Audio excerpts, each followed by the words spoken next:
रहमानची अव्वा. रहमान एक शांत सौम्य स्वभावाचा तरुण होता. तो BPOमध्ये नोकरीस होता. आमच्या फाउंडेशनचा उत्साही कार्यकर्ता होता.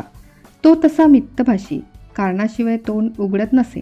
स्वतःच्या कामगिरीबद्दल तो कधी बडायासुद्धा मारायचा नाही. कामात तर तो एकदम तरबेज होता. त्याच्यावर कोणतीही जबाबदारी सोपवा, ती 100% चोख पार पडल्याशिवाय त्याला चालत नसे. तो शनिवार आणि रविवार हे 2 दिवस फाउंडेशनचं काम करायचा. अनाथालयातल्या मुलांशी तो खूप कनवाळूपणे वागायचा. तो नेहमी स्वखर्चानं त्या मुलांसाठी खाऊ आणायचा. मला तो खूप आवडायचा. आम्ही अनेकदा एकत्र काम करायचो.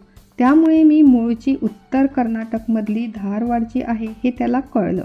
माझी बोलण्याची धाटणी पण त्याच परिसरातल्या लोकांसारखे आहे आणि धारवाडी जेवणाबद्दलचं माझं प्रेम सर्वांना माहीत आहे. एक दिवस रहमान माझ्यापाशी येऊन म्हणाला, "मॅडम, या रविवारी जर तुम्हाला वेळ असला तर तुम्ही माझ्या घरी याल का? माझी आई आणि बहीण माझ्याकडे आल्या आहेत ना, आणि हो, माझी आईसुद्धा धारवाड जिल्ह्यातलीच आहे. आमच्या घरच्यांनी तुमचे कन्नडमधले लेख आणि तुमची पुस्तकं वाचली आहेत. मी तुमच्यासाठी काम करतो हे त्यांना कळल्यावर त्यांनी तुम्हाला भेटायची इच्छा व्यक्त केली. तुम्ही आमच्याकडे दुपारी जेवायला याल का? तुझ्याकडे छान रुचकर धारवाडी जेवण मिळेल का?" मी गमतीनं म्हणाले, "नक्की मिळेल मॅडम, माझी आई सुगरण आहे." "बस कर रहमान, आपली आई कितीही वाईट स्वयंपाक करत असली ना तरी आपल्याला तिच्या हातच्या जेवणाची चव नेहमीच आवडते. कारण ती आपल्याला फार प्रेमाने रांधून खाऊ घालते ना, म्हणून ते जेवण इतकं रुचकर लागतं." "तसं नाही काही, माझी आई खरंच सुगरण आहे. माझी बायकोसुद्धा तसं म्हणते." "असं का? मग मात्र ती खरोखरच सुगरण असेल, कारण कोणतीही सून आपल्या सासूच्या स्वयंपाकाची उगीच तारीफ करणार नाही." "पण धारवाड जिल्ह्यातल्या कुठल्या गावचे आहात तुम्ही लोक?" मग त्यानं मला रेणूबेन्नूर जवळच्या एका खेड्याचं नाव सांगितलं. मी ते कधी ऐकलेलं नव्हतं. मी त्याच्या घरी जेवायला जायचं आनंदाने कबूल केलं.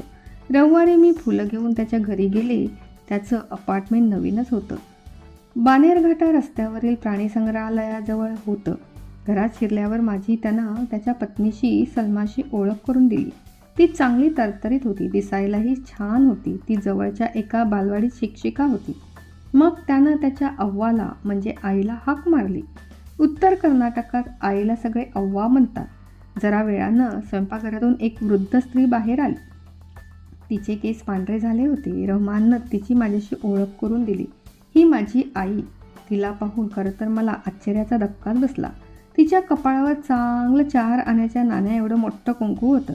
तिनं इरकली लुगडं नेसलं होतं आणि दोन्ही हातात कोपरापर्यंत हिरव्या बांगड्या घातल्या होत्या. तिनं डोक्यावरून पदर घेतला होता. तिच्या चेहऱ्यावर तृप्त समाधानाचं हसू होतं. तिनं दोन्ही हात जोडून मला नमस्कार केला. इतक्यात दुसऱ्या खोलीतून रहमानची बहीण आली. ती दिसायला रहमानपेक्षा खूपच वेगळी होती. रहमान दिसायला गोरापान देखणा होता, पण ती मात्र काळीसावळी उंच होती. तिनं सुती साडी नेसली होती. आपल्या आईपेक्षा जरा लहान कुंकू लावलं होतं. तिनं हातात 2 सोन्याच्या बांगड्या घातल्या होत्या. रहमान म्हणाला, "ही माझी बहीण उषा. ती हिरेकेरूरमध्ये राहते. ती आणि तिचे यजमान दोघंही शिक्षक आहेत." रहमानच्या आईकडे आणि बहिणीकडे पाहून मी बुचकळ्यात पडले, पण मी त्याला काही विचारलं नाही. मी जरा निवांत बसल्यावर उषा म्हणाली, "मॅडम, आम्हाला तुमच्या कथा फार आवडतात. त्या आम्हाला खूप आपल्या वाटतात. तुम्ही लहान मुलांसाठी लिहिलेल्या कथा मी माझ्या विद्यार्थ्यांना सुद्धा सांगते." सलमा पण आता आमच्या गप्पांमध्ये सहभागी झाली. "मला सुद्धा आवडतात तुमच्या कथा, पण आमच्या बालवाडीतली मुलं फार लहान आहेत, त्यांना नाही कळणार त्या." रहमान किंचित हसून म्हणाला, "माझ्या आईला आणि बहिणीला पाहून तुम्हाला आश्चर्य वाटलं असेल ना? आज मी तुम्हाला माझीच कहाणी सांगणार आहे." मग त्याची आई स्वयंपाकघरात गेली आणि त्याची बहीण टेबल साफ करू लागली. सलमा आपल्या सासूबाईंना मदत करायला आत निघून गेली. तिथे आता आम्ही दोघंच उरलो.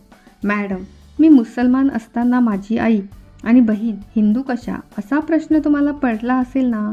माझी ही कहाणी तुम्हाला नक्कीच आवडेल, कारण कारण मनात कोणत्याही जातीधर्माविषयी कसलाही पूर्वग्रह न बाळगता तुम्ही सर्वांना समभावानं मदत करता, ते मी स्वतः डोळ्यानं पाहिले.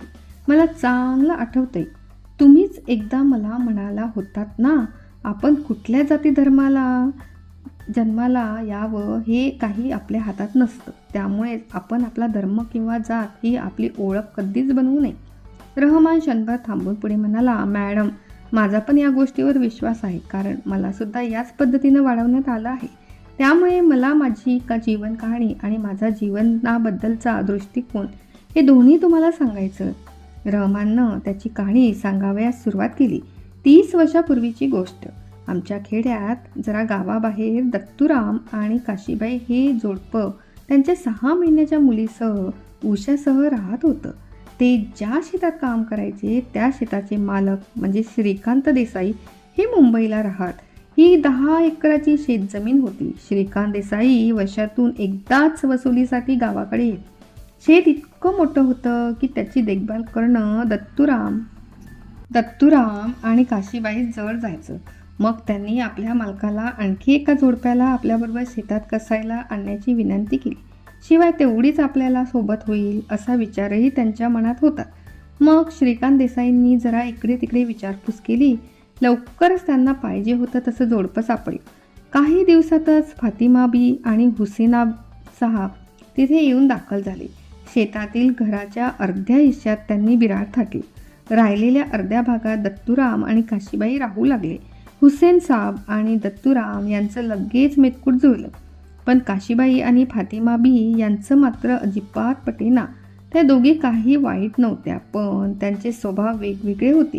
काशीबाई जरा भांडखोर होती. ती फारच स्पष्टवक्ती होती. बोलायचीही ती मोठ्या आवाजात. ती भरपूर कामसू होती. फातिमाबी शांत अबोल होती. तिला कामाचा आळस होता. त्यांच्या सारखी भांडणं होऊ लागली. एका कोंबडीचं निमित्त झालं. काशीबाईची कोंबडी फातिमाबीच्या अंगणात येऊन अंडी घालायची. फातिमाबी ती अंडी परत करायची नाही. तिला वाटायचं ती अंडी तिच्याच कोंबडीची आहेत. काशीबाईनं आपली कोंबडी फातिमाबीच्या कोंबडीपेक्षा वेगळी ओळखू यावी म्हणून तिला रंगसुद्धा लावला होता. त्या दोघींसाठी एकच विहीर होती. मग त्यावरून भांडणं. नेमकी दोघींना एकाच वेळी त्या विहिरीवर भांडी घासायची असत, नाहीतर कपडे धुवायचे असत. शिवाय त्यांच्या बकऱ्यावरून सुद्धा भांडणं जुंपायची. फातिमाबीच्या बकऱ्या काशीबाईच्या झाडाचा पाला ओरबाडून खायच्या, फुलांची नादच करायच्या. तिला पूजेसाठी नेमकी ती फुलं हवी असायची. कधीतरी काशीबाईच्या बकऱ्या फातिमाबीच्या अंगणात येऊन लेंड्या टाकायच्या. मग फातिमाबी त्या लेंड्या परत करायची नाही. मग त्या लेंड्याचे एवढं काय? मी मध्येच म्हणाली, मॅडम, लेंड्या खत म्हणून वापरण्यात येतात. हां, आलं लक्षात. मग पुढे काय झालं? मी रहमानला विचारलं. त्यांची भांडणं अशी चालू राहिली. आपण उगीचच मालकांना सांगून हे दुसरं कुटुंब इथे बोलावून घेतलं असं कधीतरी काशीबाईच्या मनात यायचं. ही फातिमाबी इकडे राहायला येण्यापूर्वी आपण किती आनंदात होतो असं तिला वाटायचं. फातिमाबीला सुद्धा हे शेत सोडून दुसरीकडे निघून जावं असं वाटायचं. पण हुसेन साहेब मात्र तिचं काही एक ऐकायला तयार नव्हते. ते म्हणायचे, तुम्ही बायका उगा क्षुल्लक कारणावरून, क्षुल्लक गोष्टीवरून भांडता. आपल्याला इथे पैसा कमवण्याची चांगली संधी चालून आली आहे. इतकी सुपीक जमीन आहे, भरपूर पाणी आहे, आपले मालक किती चांगले आहेत, इकडे येत सुद्धा नाहीत. आपल्याला इथे भाज्यासुद्धा पिकवता सहज येतील. इथे जवळपास इतकं चांगलं काम मिळणार तरी कुठे? तू सुद्धा आळत झटक. तुझा अहंकार जरा बाजूला ठेव आणि त्या काशीबाईसारखी काम करत जा. तिच्याशी जरा जुळवून घे ना. घरच्या दुसऱ्या भागातही अशाच स्वरूपाचं संभाषण होईल. दत्तूराम आपल्या बायकोला सुनावर, इतकी भांडत जाऊ नको ग. जरा त्या फातिमासारखं शांत राहत जा ना. ती आळशी असली तरी स्वभावान चांगली आहे. पण नेहमीप्रमाणेच त्या दोघी आपापल्या नवऱ्यांच्या बोलण्याकडे दुर्लक्ष करत दिवस जात होते. आता काशीबाईची मुलगी उषा 2 वर्षाची झाली होती. फातिमाबीला तिच्या मुलांची आवड होती. उषा शेतात खेळायची. फातिमाबीला ते बघायला आवडायचं. फातिमाबीला मेहंदी लावायला खूप आवडत असे. ती शेतातल्या मेहंदीचा पाला वाटून स्वतःच्या हाताला लावायची. उषा त्यावेळी नेहमी तिच्याजवळ जाऊन बसायची. मग घरी येऊन म्हणायची, आई, फातिमा काकूसारखी तू का नाही ग हाताला मेहंदी लावत? हे ऐकून काशीबाई चिडायची. ती म्हणायची, हे असलं हाताला मेहंदी लावून बसून राहणं फातिमाला जमतं. तिचा नवरा शेतात राबतो आणि वर तिला स्वयंपाकघरातही मदत करतो. ही आपली खुशाल पलंगावर रेडिओ ऐकत बसते. मी जर असं केलं तर तुझे वडील घरी आल्यावर मला स्वयंपाकात मदत करणार आहेत का? त्या दोघींचे ते बोलणं फातिमाबीच्या कानावर पडायचं. पण तरीही तिची आणि उषाची मैत्री मात्र तशीच राहिली. मग फातिमाला दिवस राहिले. आता तर ती आणखीनच आळशी झाली. अखेर 9 महिने पूर्ण झाले. मग त्यांच्या दूरच्या नात्यातली बाई तिचं बाळंतपण करायला येऊन राहिली. काही दिवसानंतर गावात कसला तरी उत्सव होता. दत्तूराम आणि त्यांच्या घरचे त्या उत्सवाला गेले होते. ते जेव्हा परत आले तेव्हा फातिमाबी तिथे नव्हती.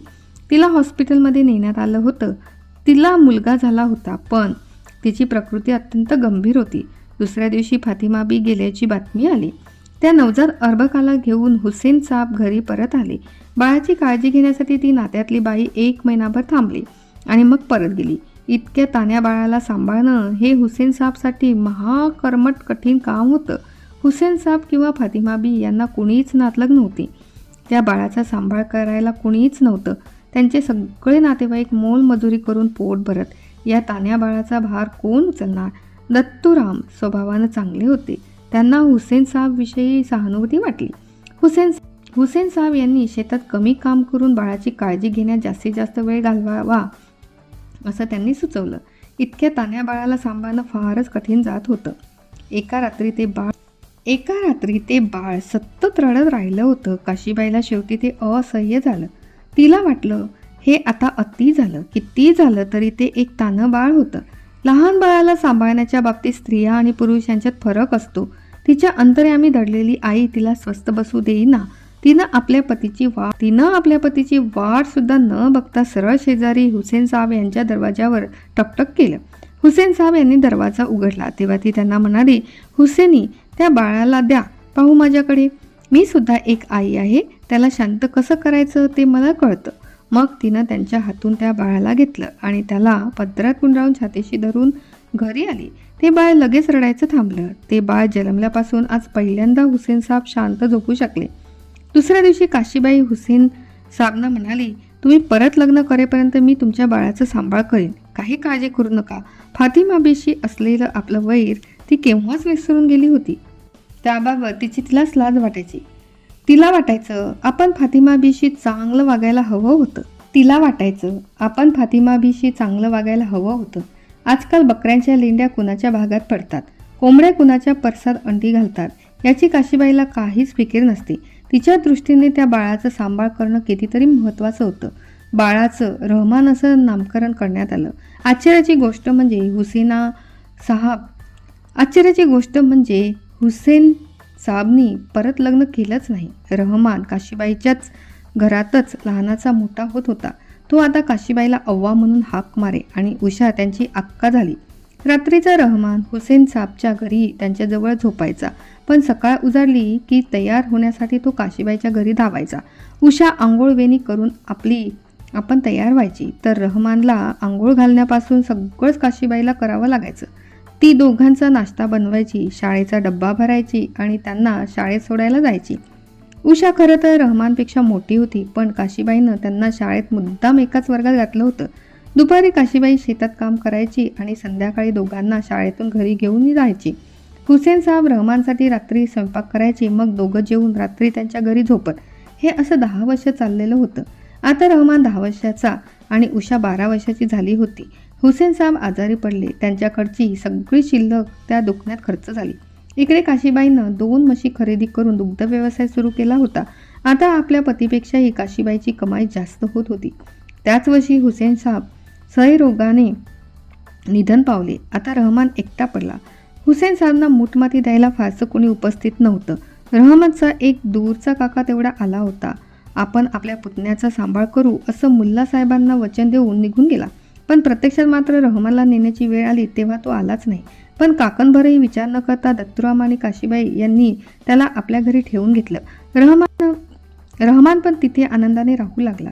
रहमानच्या धर्माविषयी काशीबाई अत्यंत जागरूक होती. दर रविवारी ती त्याला नमाज पढण्यासाठी पाठवायची. त्याचप्रमाणे गावातल्या मशिदीत कुराणाचे पाठ शिकवायलाही ती त्याला पाठवायची. गावात मुसलमान वस्ती तशी कमीच होती, तरी पण त्यांचे सण असले की ती रहमानला मुद्दाम त्यात सहभागी होण्यासाठी पाठवायची. घरी जेव्हा हिंदूंचे सण साजरे होत तेव्हा रहमान अर्थातच त्यात भाग घेतच असे. काही दिवसांनी दोन्ही मुलांसाठी दत्तूराम आणि काशीबाईंनं 2 सायकली विकत घेतल्या. मग उषा आणि रहमान सायकलनं शाळेत जाऊ लागले. पुढे ते एकाच कॉलेजात शिकण्यासाठी जाऊ लागले, तेही सायकलनंच. काही वर्षानंतर दोघंही पदवीधर झाले. पदवी हातात मिळवण्याच्या दिवशी काशीबाई रहमानना म्हणाली, दुर्दैवाने तुझ्या आईवडिलांचे फोटो काही आपल्याकडे नाहीत, त्यामुळे मक्केच्या दिशेने तोंड करून बस आणि अल्लाची प्रार्थना कर. फातिमाबी आणि हुसेन साहेब यांचं स्मरण करून प्रार्थना कर, त्यांचे आशीर्वाद तुला लाभतील. आता तू मोठा झाला आहेस, स्वतंत्र झाला आहेस. पुढच्याच महिन्यात उषाचं लग्न होऊन ती सासरी जाईल. तुमच्या दोघांच्या बाबतीतली माझी जबाबदारी आता खऱ्या अर्थाने संपली. काशीबाईचं प्रेम आणि तिची निष्ठा यामुळे रहमानचं अंतःकरण हेलावून गेलं. त्याला आपल्या सख्ख्या आईचा चेहराही पाहून माहीत नव्हता. त्यानं अल्लाची आणि आपल्या मृत आई वडिलांची मनापासून प्रार्थना केली आणि मग तो काशीबाईच्या पाया पडला. तो म्हणाला, अव्वा, तूच माझी अम्मी आणि तूच माझी मक्का. रहमानला बंगळुरूच्या एका BPO मध्ये नोकरी मिळाली. तो घर सोडून बंगळुरूला आला. काही वर्ष त्यानं वेगवेगळ्या कंपन्यांमध्ये नोकरी केल्या. पुढे त्याच्या करिअरमध्ये चांगली प्रगती झाली. त्याला चांगला पगार मिळू लागला. आपल्याच एका मित्राच्या लग्नात त्यानं सलमाला पाहिलं आणि पाहता क्षणी तिच्या प्रेमात पडला. काशीबाई आणि दत्तूरामच्या परवानगीनं त्यानं सलमाबरोबर निकाह केला. रहमानची कथा सांगून संपली तेव्हा तो खूप भावनाविवश झाला होता. त्याच्या डोळ्यात पाणी तरळलं होतं. मला काशीबाईचं फार नवल वाटलं. ती खरं तर अशिक्षित होती, पण तिचे विचार, तिची जीवनमूल्य किती श्रेष्ठ दर्जाची होती. तिच्या विनम्र स्वभावामुळे आणि विशाल हृदयामुळे मी आश्चर्यचकित झाले. काशीबाईनं रहमानला त्याच्या स्वतःच्या धर्मानुसार वाढवून सुद्धा त्याच्यावर पोटच्या मुलासारखं प्रेम केलं होतं. एव्हाना जेवण तयार झालं होतं. उषानं आम्हाला जेवायला हाक मारली. जेवण खरोखरच रुचकर स्वादिष्ट होतं. जेवता जेवता मी उषाला विचारलं, आज तू कशी काय इकडे आलीस? मला शाळेला सुट्टी होती, त्याला जोडून रजा घेऊन मी इकडे आले, म्हणजे मला पंचमीपर्यंत राहता येईल. पंचमी हा मुलींचा सण आहे. विशेषतः लग्न झालेल्या मुली हा सण साजरा करतात. या दिवशी त्या मुद्दाम आपल्या भावाच्या घरी त्याला भेटायला जातात. उत्तर भारतात भावा बहिणीच्या प्रेमाचं प्रतीक असणारा राखी पौर्णिमेचा सण साजरा करण्यात येतो. तशाच प्रकारचा या भागातला हा सण आहे. या प्रसंगाच्या निमित्तानं मला आपल्या इतिहासातील एका कथेची आठवण झाली. या कथेनुसार राणी करुणावती हिनं सम्राट हुमायून यास राखी पाठवून त्यानं आपलं रक्षण करावं अशी त्याला विनंती केली होती. आता माझं लक्ष जेवणघराच्या भिंतीकडे गेलं आणि मला दिसलं रहमानच्या घरी मक्का आणि कृष्ण भगवान यांच्या तसबिरी शेजारी टांगण्यात आल्या होत्या.